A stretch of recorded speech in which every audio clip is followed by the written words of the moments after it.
Good morning বন্ধুরা, কেমন আছেন সবাই? আশা করি ভালো আছেন, সুস্থ আছেন। আজ আমি নতুন একটা রেসিপি নিয়ে এসেছি, কুঁদরির ঝাল। অনেকে তো কুঁদরির তরকারি খেতে পছন্দ করে না, কিন্তু আমি অন্যভাবে বানাবো। আপনারা পুরো ভিডিওটা দেখতে থাকুন। প্রথমে দেখুন কুঁদরিগুলোকে কেটে নিয়েছি, দিয়ে নুন হলুদ মেখে নিয়েছি ধুয়ে ভালো করে। আর এদিকে নিয়েছি দেখুন বড় বড় দুটো টমেটো, আদা, রসুন আর পেঁয়াজ কুচোনো। এবারে আমি কড়া বসিয়ে দিয়েছি, সরষের তেল দিয়ে দিব।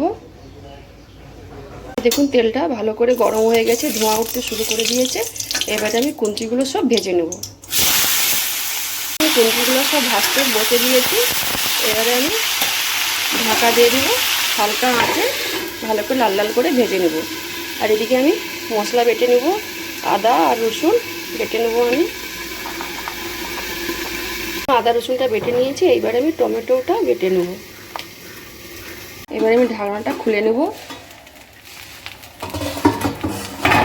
এই দেখুন সুন্দর করে লাল লাল করে সব ভেজে নিয়েছি। এইবারে আমি সবগুলো তুলে নেব। সব তুলে নিয়েছি।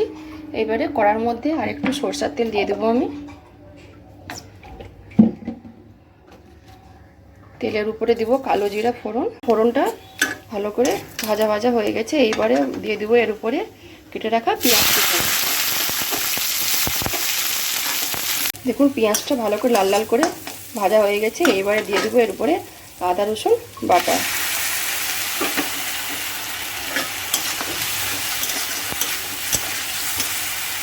এবারে এর উপরে একটা একটা গুঁড়ো মশলা দেবো।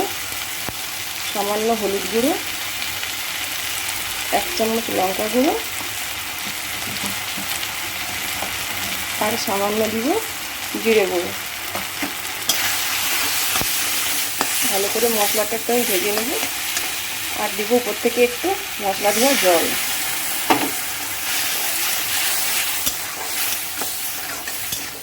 দেখুন মশলাটা ভালো করে ভাজা হয়ে গেছে। এইবারে আমি দিয়ে দেবো টমেটো বাটা।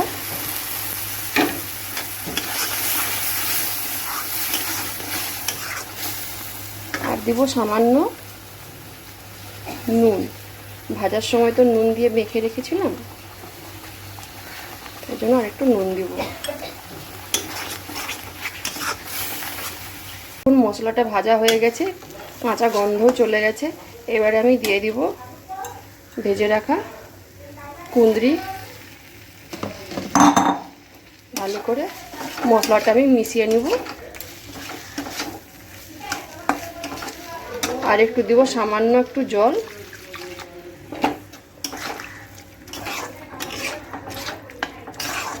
ভালো করে 4-5 মিনিট আমি ভালো করে ফুটিয়ে নিয়েছি। এবার আমি নামানোর আগে সামান্য একটু চিনি দিয়ে মিশিয়ে আমি এবারে নামিয়ে নেব। দেখুন তরকারিটা আমি জায়গাতে ঢেলে নিয়েছি।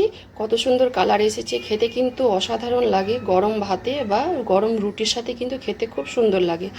আর যদি এই রেসিপিটা আপনাদের ভালো লেগে থাকে তাহলে অবশ্যই একবার বাড়িতে বানিয়ে খাবেন আর আমাকে কমেন্টে জানাবেন। আরও যদি নতুন নতুন রান্নার ভিডিও পেতে চান তাহলে অবশ্যই ভোজন প্রিয়সী রান্নাঘর চ্যানেলকে সাবস্ক্রাইব করে পাশের ঘন্টিটাকে ক্লিক করবেন। সবাই ভালো থাকুন, সুস্থ